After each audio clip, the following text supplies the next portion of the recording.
Talking to Clint Black, and Clint, thanks for making the rounds because you got a new album out. According to me, it's pretty good. It's very good because he was actually making you look smart, by the way. 2 years ago. It was just a little over 2 years ago. We were hanging out at a house party outside of Nashville, and we decided maybe the album that you were working on. You talked about it then that you were working on a long time. Yeah. Talked about it then that should be according to me.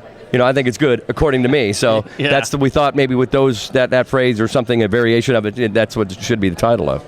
So. Yeah, I went through a lot of titles, and nobody liked any of them because they were stupid.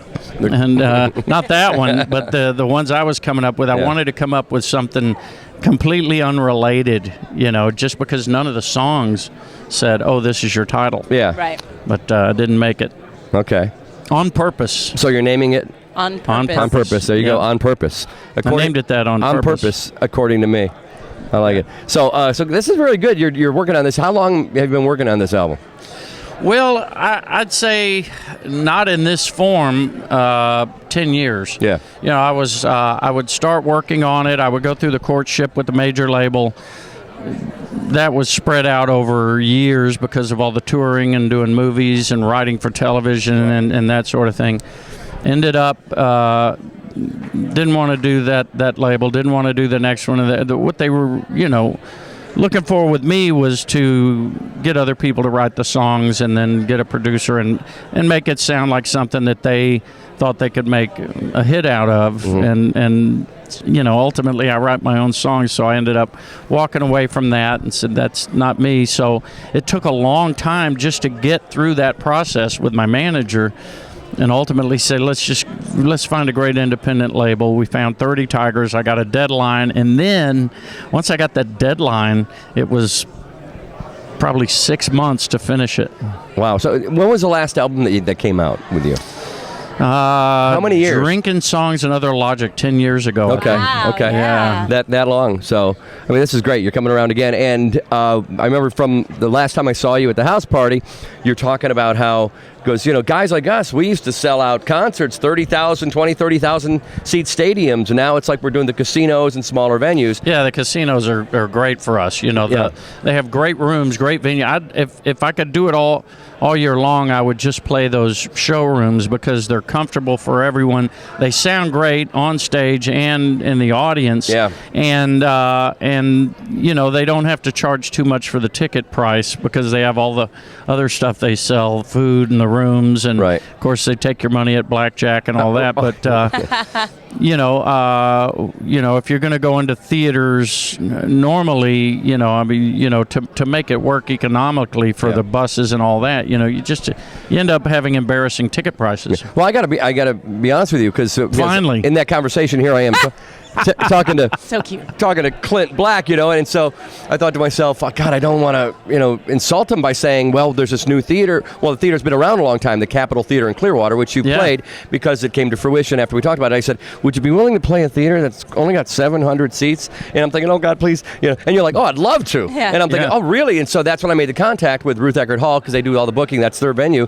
And then voila, it happened last November. And you're going to be there in December, what, the 2nd, I think? Second, yeah. December 2nd, again, on a Wednesday night. And ticket information's all up online, the Capitol Theater. People can go there and buy tickets to see you. Yeah, we play. I think the smallest show. theater we played on this tour is 400 seats. Yeah. And they have subscription ticket sales and all that. They have other ways to keep the ticket prices down. And we love it. I mean, it's so intimate. You get to have an exchange with the audience that isn't just play my songs to you and play another song and play another song. You get to talk to them a little. You know, having said that, you're also not asking Clint Black prices from 1992. You know, which, by the way, was only $20. $18.50 if you're. Yeah. I was going to say, but you know, last year when Dave and I went to go see you at the Capitol Theater, and I mean, truly. One of the things that is so impressive is I know that you have a very strict routine when it comes to your voice. Yeah. And there are not many artists that have played for several decades that sound as good as you do. I mean, Thanks. What is your routine, by the way? Your Still voice sound routine before shows? You know, it's a lot of voice rest. You know, there's so much. You really want to talk and have a good time and joke around before and after the show and all that, but talking is harder on the vocal cords than singing is because it's like a one-note song. And so you just have to be quiet a lot. And then I have a warm-up routine that helps get my cords. It's like a muscle that you use too much. You've really got to be careful as you get it warmed up to start lifting weights. I got to hear a little bit of the warm-up routine. What are some of the things you do? It's vowels. You've got that. You've got the E sound. You've got the S sound. What's you've the E got sound? E. It sounds like an E. E, right, thanks. Okay. What's the E sound? Yeah. So you just there's a range of those you do, and you have a certain starting point and a finishing point for that, and then you come back down, and what it does is it forces you to use the vocal cords in the safest way. It's like if you've been lifting weights every day for a week, every time you get back into the gym, you don't just start with the heaviest weight. You warm up. Right. Okay. Yeah. So when you're warming up at home, remember that when you warm up your vocal cords next I will time. do that. But when you do it at home, he never gives them rest, Clint. does Lisa, your wife, does she leave the house when you do warm up? Everybody leaves the house. Thank you. Okay. One of my dogs goes crazy and starts running and jumping up on me, and it's a terrible sound. Okay, it can't be terrible, but they, dogs react to singing and stuff like that. It's really something you have to take off and do. It's like learning to play harmonica. No one wants to hear that. All right, Clint, and of course harmonica you play. So Clint is going to be at the Capitol Theater December 2nd. Looking for that show. We may be there. It's a school night for us. I don't know. You said let's hang out on the bus afterwards. Won't hurt my feelings if you get home early. We would love to.